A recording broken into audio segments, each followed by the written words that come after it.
What is going on, my fellow nerds? OperatorOtter here, and it's time. The final form, Super Saiyan 3 or 4 of Storm of the Gates Necromancer build, utilizing a one-hander and a lidless shield with the Osseous Gale engine, and it is strong.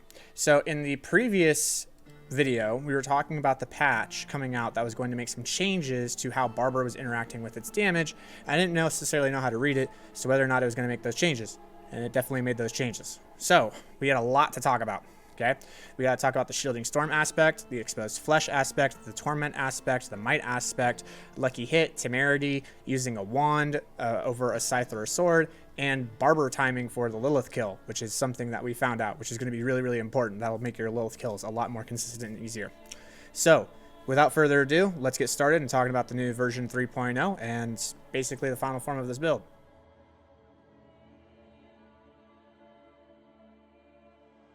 Okay, so one of the actual first things that I actually want to talk about before we get into the meat and potatoes of version 3.0 of this build is a topic that's actually been brought up to my concern by many, many people, which is, Otter, I'm running out of essence. I'm having essence cost issues. I've been watching you play. You have no essence issues. Why am I having essence issues? I need to figure out what's going on. Okay, the two most important stats for a Bone Spear Necro are not crit, core, intelligence, or any offensive stat. The two most important stats for a Bone Spear Necro are actually essence cost reduction and maximum essence. Okay, I'm going to explain why. So let's take a look here. I have 173 essence. I have taken out my rings. My rings, as you can see, I have essence here, I have essence here, I have essence cost reduction on the amulet, I have essence cost reduction on my boots. So those are my items. What I'm going to do is I'm actually going to go out and just launch spears out, and we're going to see how many spears I can get through. The other thing that's going on is that with the new patch, we have imperfectly balanced. We're putting 3 points into that now because that's a huge damage increase, but also increases the cost of our Bone Spear. So now our Bone Spears at base cost 27 to cast. So let's see how many we can get through. 1, 2, 3, 4, 5, 6. 6. That's as many as I was able to get. Okay, so now putting on the rings, which give me more essence, putting on the amulets and the boots that give me the essence cost reduction, let's see how much I can get through. So I'm going to go forward, I'm going to find some enemies here, and we're going to get our essence back, and we're going to try it. If there are any enemies anywhere, interestingly enough. Here we go. There we go. Get it up. Okay, I got the crit, and here we go. 1, 2, 3, 4, 5, 6, 7, 8, 9, 10, 11, 12. There you go, 12. I have legitimately doubled how many spears I can cast. So that's just with rolls in the items, okay? And then if you want to, you can top it off with using an elixir of resourcefulness. So if you use an elixir of resourcefulness, now you've actually increased it by 50. This is also going to give you a big damage boost. Okay, so you're going to use that with your ossified key. This is going to give you a big damage boost. You're going to feel it. It's like 30% increased damage. We're going to go forward. We're going to go ahead and get our stuff back.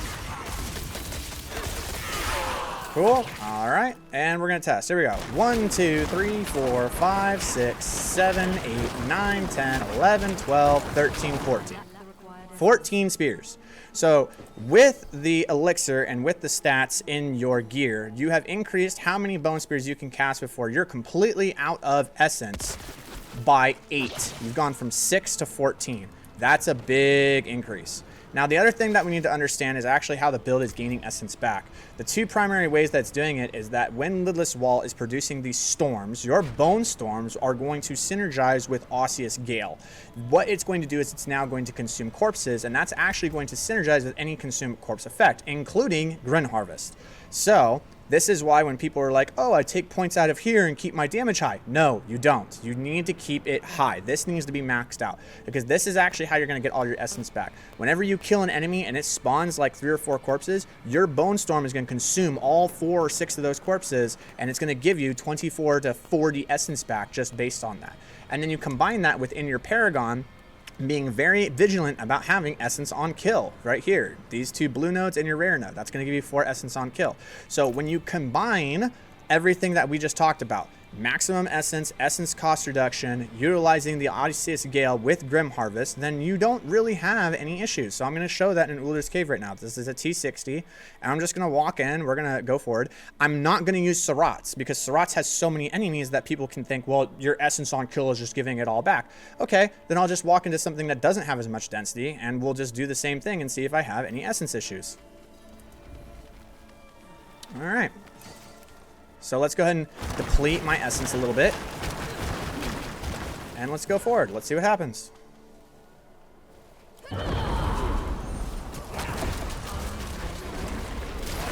Oh, look. It's come back. Afterlife. Oh, that's back. And it's back. And it's back. And it's back. And it's back. And it's full.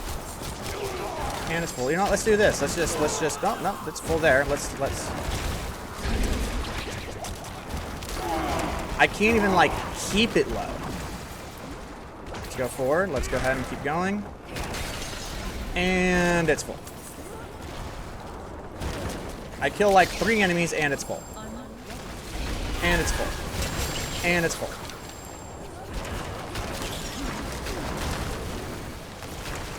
And it's full. And it's full. And it's full. And it's full. Okay? This is how this build functions, okay? That's how the essence how the essence is restoring on this build.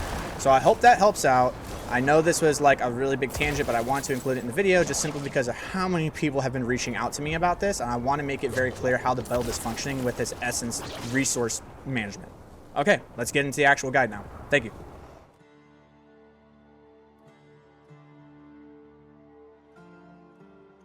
So the first thing that we got to talk about right off the bat is what changes are we making to the build? And we're making one change, just one. Everything else that we're going to talk about is, yes, they're working. Yes, they're options. In my personal opinion, they're subpar to what we came up with. For this build to be its peak form, we're making one change, and that's it. We're just going to swap Might back out for Shielding Storm. That's it. That's the change. Okay, go have fun. Okay, I'm just kidding. But Shielding Storm is now working, right? As you can see in the video here, when I cast my Bone Storm with Barber on, I am now getting a barrier. And that makes me super, super strong because now I can have 3 or 4 storms going out at once, damaging things, and I'm getting a shield for all of it. So I'm consistently being able to reproc this shield, regain my health. It's super, super good. There's still one thing we need to work out for, and that is explosions.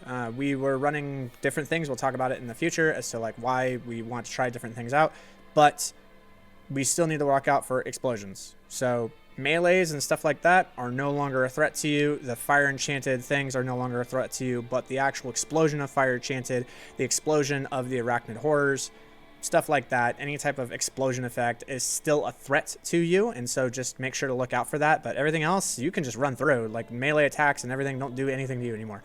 You're basically God. Enjoy it. Okay, so with exposed flesh now being a thing, it's actually working now. What we wanted to test out was, is it worth running over other aspects for a Lilith kill, or really for the dungeons in general? So what I have here are 3 videos of me going against Lilith, and what I'm using here is I'm going to be using lucky hit chance gloves, a wand which gives lucky hit chance. I'm going to have energy resource in my shield and my gloves, and I'm going to have aspect of exposed flesh on my ring.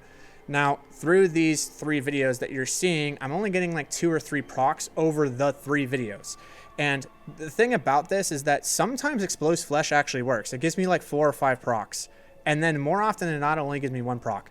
And a lot of the times it gives me 0 procs. So it's very random. It's like working but not working. It's not consistent in any form whatsoever. And with the video that we were talking about, the lucky hit chance video that I had before, it should be pretty consistent. Like if I have a 30% chance to proc either event, being my essence restore on my gloves and shield or the aspect of exposed flesh, it should be pretty consistent. I should be able to see 2 to 3 of the 15 casts that I'm putting out. I should see 2 to 3 procs for that to happen. It should be happening, but it's just not happening at all. It's very much nitpicky. And so because of its inconsistency, if it works out very good, yes, it's better, but it only works out great 1 out of every 6 or 7 pulls. If you're looking for consistency for like carries or just downing Lilith for practicing or getting her to a specific spot and you're trying to be consistent, I don't recommend it. Exposed flesh for the dungeon itself is completely worthless. We do not need it at all.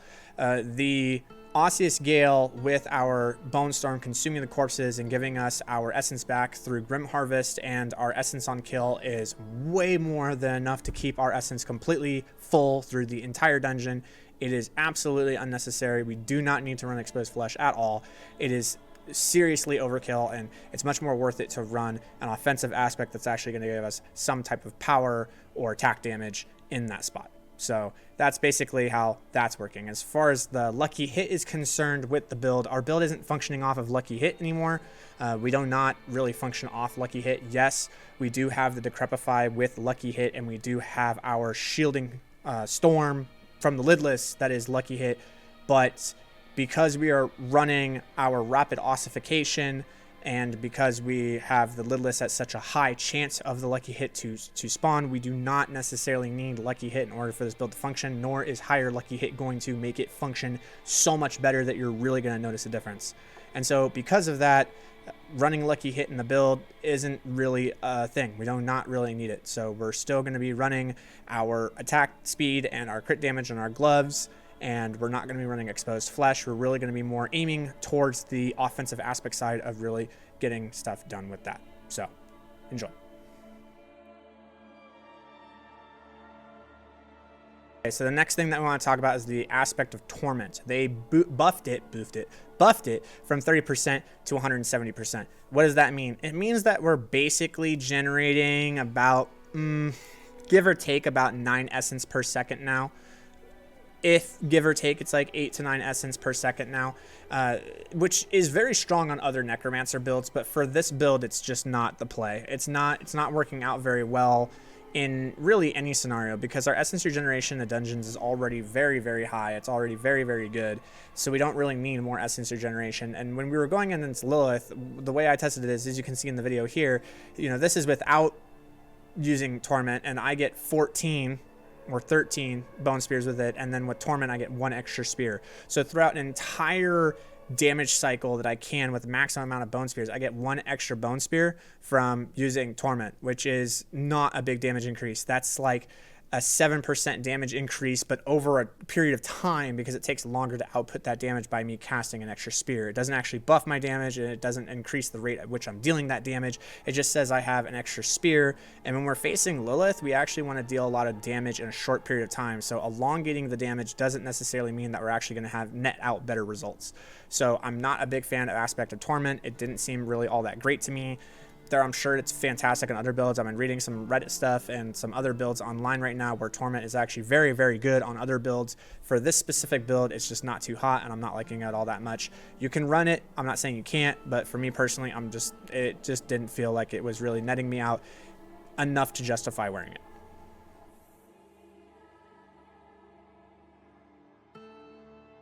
Okay, so now we're going to talk about the aspect of might. So the idea here was that now that Shielding Storm is giving us this shield, if we were using aspect of might and we replace it over Visage, we could use a helm that gives us maximum life with life on kill and essence and armor and put might on it. And by using our auto attack with our Reap, which we're using through the dungeon anyway, we just get this extra 20% damage reduction, which doesn't feel like it. It feels like it's calculating somewhere further or earlier in the coding, and it doesn't feel like 20%. It feels like a lot more, and that should allow us to take a lot more damage. The question that I wanted to know was, does it allow me to survive 2 arachnid horror explosions rather than just 1? Because right now we can survive 1, but we can't survive 2. And with aspect of might, can I survive 2? And the short answer is yes, you can. But you have to be full life and you have to have maximum barrier in order for that to work.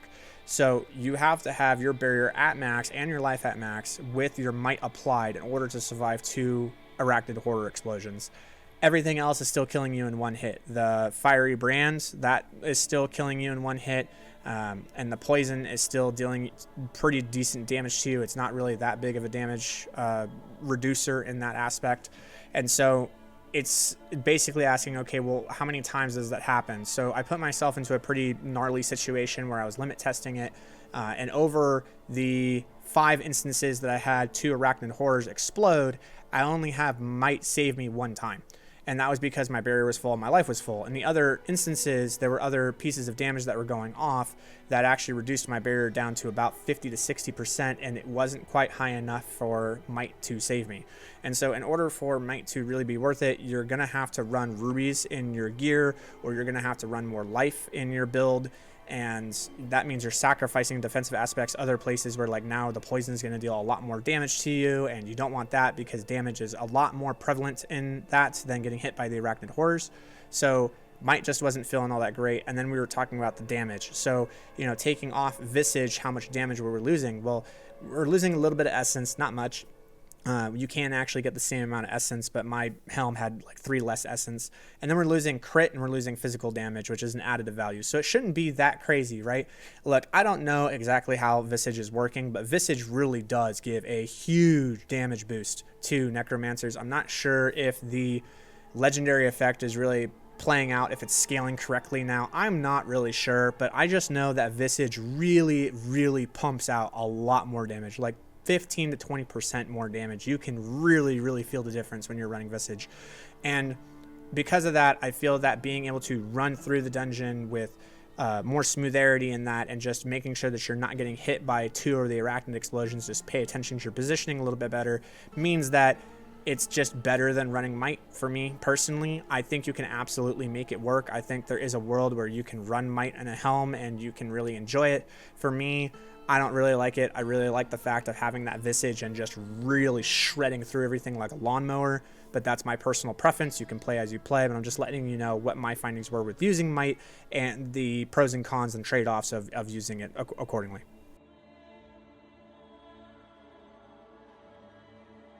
Okay, so now we're going to talk about the wand, okay?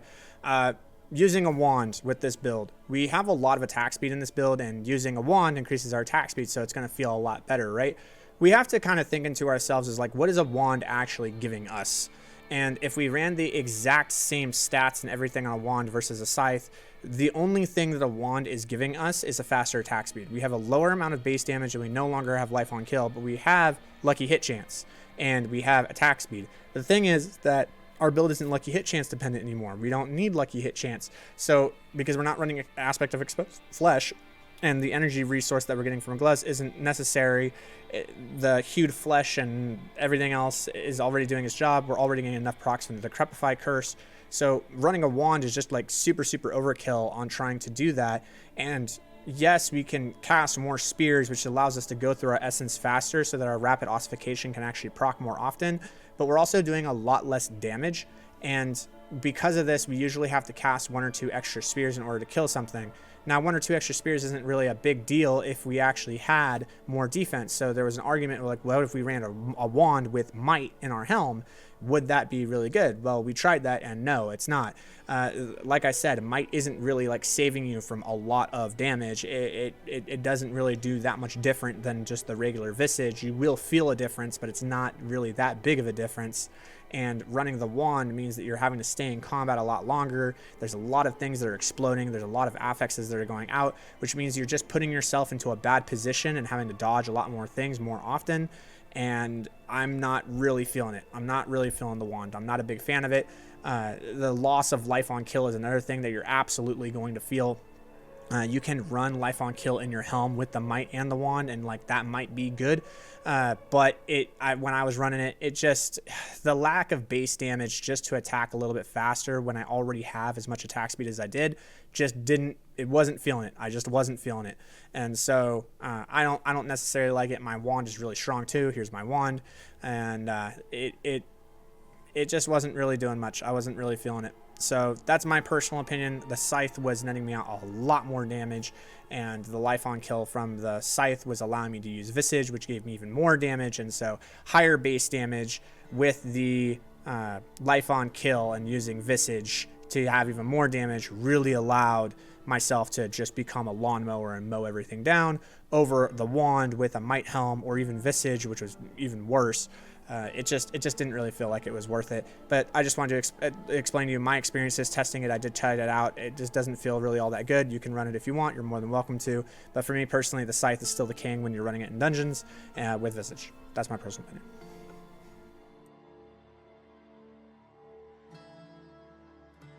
Okay, so the next thing that we're going to talk about is the new Temerity changes. So the changes that they made with Temerity is that now the effects of the barrier can now heal up to 80% of your maximum life rather than your base life. And so Temerity can now give you a bigger shield, and you're wanting to combo that with the Shielding Storm aspect of the pants that we were wearing. Essentially what we would do is we would put Shielding Storm into our chest, and then we would take the disobedience, I think is what's called, the aspect of disobedience, the one that gives us armor on attack, and we put that into a helm, and it's just not worth. The reason being is that we're not, and when you're doing tier 100s, you're just not really able to stay full health a lot. And though you can have a lot of life on kill, that increased barrier, yes, you have more of a barrier, but you're also having to sacrifice a lot of things in order to have the extra barrier. And as you can see here, these are my current pants, right? So what I'm losing now is I'm losing the maximum life that I have, which is really important, and I'm also losing the damage reduction. So I'm losing damage reduction and I'm losing maximum life to wear these pants. And if I were to put on a helm, I'm losing another aspect. So it's not working out very well, because I'm gonna have to lose out somewhere. If I decide to run, you have to run disobedience, you have to run it. And if I decide to run that in a helm, that means I'm losing visage. And it's just too much of a damage loss and a defensive loss to really justify using Temerity. We tried it out, it was not good. It was not working out all that hot. So I am not a big fan of Temerity. You can use it. It's not to say that you can't use it. I'm just saying, in my personal opinion, in running the T100s for the time that I have been doing, and being able to run through them in less than 4 minutes on average, it's about 320 to 330 for every single one of my T100 Surratt runs. Temerity is just not the play. It just was not working out very well in combo with the Shielding Storm. We were losing a lot of damage and a lot of survivability by losing the life and damage reduction that we had in the pants, and we're losing the damage of the visage. So that's the reason that I decided not to go along with Temerity. But that's your choice. You can play as you play.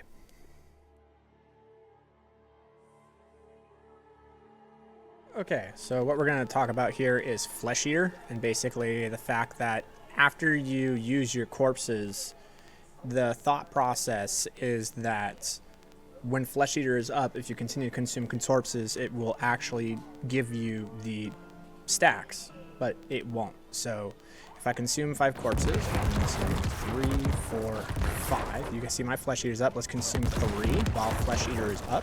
And when Flesh Eater expires, there I don't have any more stacks. There's no more stacks here.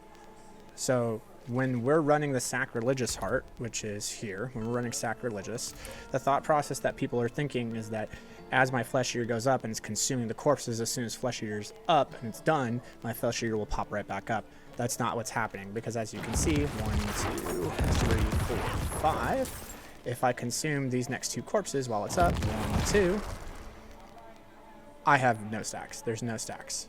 Nothing that's happening here. And so in order for us to get Flesh Eater back up, we actually have to consume an additional 5. So 1, 2, 3, 4, 5. We actually have to wait the entire duration for this to fall under. I'll consume 1 just to prove. Okay. 1, 2, 3, 4, 5. It comes back up. So after Flesh Eater is done, that's when you have to reconsume the corpses in order to get Flesh Eater back up. So now that we've seen how Flesh Eater actually works, the reason why this version works, I believe, a lot better than the two-handed version is that we actually don't have to wait for those corpses to restack back up. In fact, what we can do is we can just use Bone Storm, and with the combination of Osseous Gale, it actually just consumes all of them up at the same time. It doesn't like consume corpses one at a time. It just takes the whole area and just sucks them all up, sucks them dry. right? And so that immediately puts our Bone Storm or our Flesh Eater all the way up at 5 immediately. So I'm going to go around and see if we can kind of show that and prove that. I'm going to try as much as I can not to attack too much, because what can happen is you can have so many buffs on your bar where you actually don't see Flesh Eater because it says it's not like a priority stat or a priority affix, whatever, a buff to see. So I'm going to try. All right. Here we go. There it is. It's up. Okay, so we're going to wait until it's down. Wait. And it's back up immediately. Okay, we go to the next group. And it's down. And it's up immediately. See? Now, this is so much stronger than what people think, because Flesh Eater is doing something very, very whack with Barber. It is not doing what I think it's supposed to be doing. Now, I don't have any numbers to really prove this. Just playing this build for the hundreds of hours I have and the experience of how many dungeons I have ran and how many times I've killed Lilith with this build, I am telling you right now that Flesh Eater is not giving you a 40% buff. I think what it's doing is it's double dipping. And let me explain what I mean by that. So here's our Flesh Eater buff and here's our Barber buff. Okay, so let's say you hit with a spear for 1,000,000 damage. That spear, as it hits, is going to get buffed by 40%, and then Barber is going to buff that damage by another 60%, and you should have a 2.24 million explosion, right? That's not what's happening, okay? What's happening in practice, what's actually happening is you're hitting for 1,000,000, Flesh Eater's going for 1.4, the Barber's bumping up, and then it looks like, I can't prove this, so don't at me, okay? But this is what it looks like it's doing. As the Barber explodes, the Flesh Eater is proccing again. And now you are exploding for 3.1 mil. I don't know how to explain it. If I'm completely wrong on this, please come in and correct me. But I am telling you, through practice, when I have Flesh Eater active, my spears are hitting for like 3 times as much damage than just base damage without Flesh Eater or Barber active. They are hitting so hard. And I've seen this in Lilith too many times where I'll have Flesh Eater accidentally proc because of my Sacrilegious Heart from them using the tendrils, because when Sacrilegious uses tendrils, it actually consumes, and I didn't see it. I didn't pay attention to it. And I'll put 1 spear into her, and I only want to put 1 spear into her because I only want to bring her health down by maybe 5 to 10%. And all of a sudden, boom, she just like explodes for 25% of her health. It pushes her too far, and then it bugs out the fight. And I'm like, you gotta be kidding me. So it only happens when Flesh Eater's active. I don't know how to explain it. I don't know what's going on. If someone can prove this, please come along and prove it. Talk about it in the comment section below. That seems what's going on. But why this build is competing with two-handers is because, as we explained before, we are able to permanently keep our Flesh Eater buff active at all times. The storms are consistently consuming corpses, and therefore it instantly reactivates without us having to wait for our Sacrilegious Art or us manually having to consume corpses in order to do it. The storms just do it for us, and that way we just have this 40% buff all the way through the dungeon. And it's actually more than that, because obviously it seems like it's double dipping. So there you go. I wanted to get that piece of information out to how this build works.